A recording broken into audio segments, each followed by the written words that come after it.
As you said, the witness isn't here as a medical expert, so thank you. Deputy Smith, please. Thanks, Chair.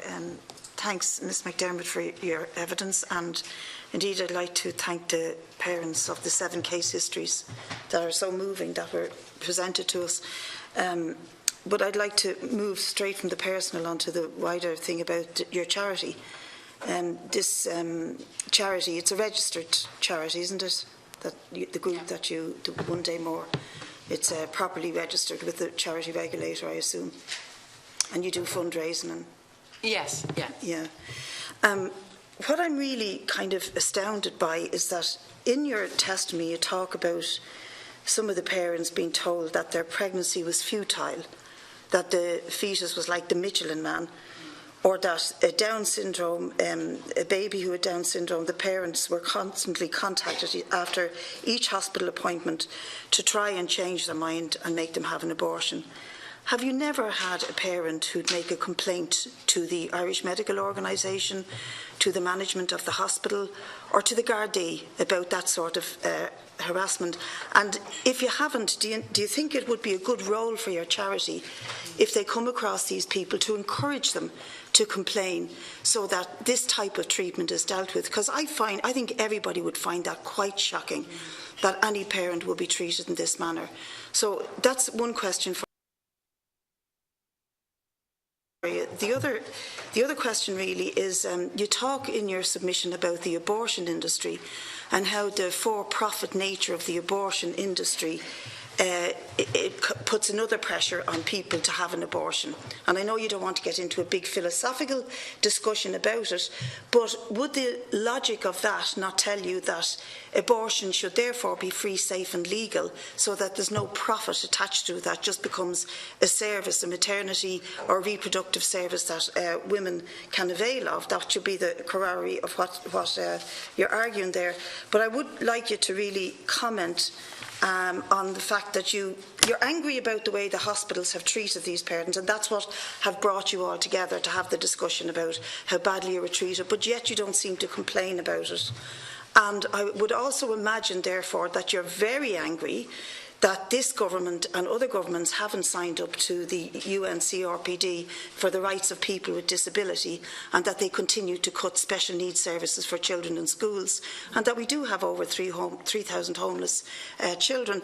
And I wonder, is your charity engaged with fighting those kind of things and to try and improve those aspects of society for the children that are actually born? But I'm really interested as to why you don't complain about the treatment that's meted out to you as parents. I think we're there to support parents in their pregnancy. I can say for myself, because lots of people said to me, why don't you write in and complain, and why don't you write in and complain about the hospital and the treatment and give them the whole story? But I have to say, whenever it happens to you, you just want to be away from it. You just don't want to go back there. You're too upset at the time to even say the words. I mean, here I am. It's 2002 and into 3 that I'm finally able to kind of talk this without getting upset. So I think that's a real reason why people wouldn't want to jump up and down and make an official complaint about it. You're kind of vulnerable. You're very vulnerable. But it is important for there to be somewhere for people to go with that experience. And yes, I would agree that if it can be collated into some kind of submission to hospitals to clean up their act and to desist from this kind of pressure, that would be important. But to your point that we should make abortion safe, legal and free, it'll be very expensive. I mean, I just have some. I know that in the UK, where it is also supplied on the NHS, since they legalised abortion, they've spent over £750 million of taxpayers' money to private sector abortion clinics. The boss of Mary Stopes received £420,000 in one recent year alone as a salary, which is 4 times their Prime Minister's salary. Sorry for interrupting you, but they are private clinics. When I say free, safe and legal... This is taxpayers' but taxpayers money being used but you're missing my point. When I say free, safe and legal, I mean provided for, like it is under the NHS. Well, Ireland is not as rich a country as the UK, and if the UK isn't fully funding free abortions to women, I don't see how Ireland is going to be able to provide... Fully funding it. The problem is that they do use private operators, but that's not my point.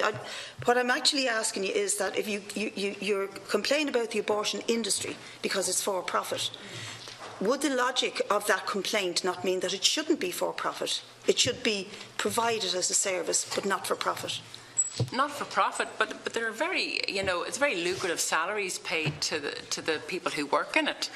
That you're not going to be able to provide it free. When I say profit, I mean that it's very profitable kind of thing, and it's incentivised. I mean, Mary Stopes was criticised for looking for people to be paid bonuses. That just brings pressure to bear inevitably on women being targeted. You're making my point for me. I'm not. The answer isn't therefore to make it free. What is the answer? Because there's no possibility of making anything free. Everything has a cost. But no, to the woman who's looking for the abortion, it is free. But it still has to be taxpayer funded. Absolutely. But and if it's taxpayer funded and it's the salaries are hefty, then it's going to be a big burden on the taxpayer. But that doesn't make sense, because the consultant who saw you when you were pregnant would also be paid a hefty salary. Yeah, and paid by me as well. And paid by you as well. Yeah. And he treated you so badly. He treated you so badly. He should be complained about to the medical organisations that look after these things. But but my point is, could you? Yeah, I'm just going to conclude. Given that your charity is set up as with charitable status under the, I assume it's registered with the charity regulator. But to support women, we're not out to get doctors or to attack hospitals. What we're there to do is to provide emotional support to women who are going through a pregnancy and who need to get through the system. We don't. I absolutely get that. We're not kind of. I'm not going to be quizzed or why don't you do this and why don't you do that. That's for other people to take up. We do what we can and we fit it in around our own lives. Sure. No, I absolutely get that. But I just really would like you to address the question: would it not be a big help to the women whom you come across that consultants who behave in this manner are reported for doing so? Well, all we can do is suggest that that's what they might do. But what I was saying is that when it's happening to you, you just want to be, you can't deal with that kind of thing. It's just impossible. Senator Mullen, please. Thank you. And, just to welcome Liz McDermot. Attentively answering all of the questions that have been put to you by the members. We really appreciate you attending. I have tried. I could just make a point of clarification that Brid Smith was asking, Deputy Smith, about the charitable status of 1DayMore. It's the process. There's a kind of a new process, so we're practically at the point of getting the charitable status applied. But it's just a process that's ongoing. But it's been applied for and it's in the system. And 5 years after you set up. 5 years after you set up. Well, yeah. Well, you see, yeah, we've only applied for charitable status because it's kind of. No, I'm just wondering if the process takes 5 years. That's all. No, we didn't apply. Bring in the charities regulator. We didn't apply. I just asked the question about it earlier on. Now, we weren't seeking charitable status initially. We were just there as a sort of an outreach doing this, and then when it became kind of more firmed up and we got involved in other things, then we sought charitable status. Thanks very much.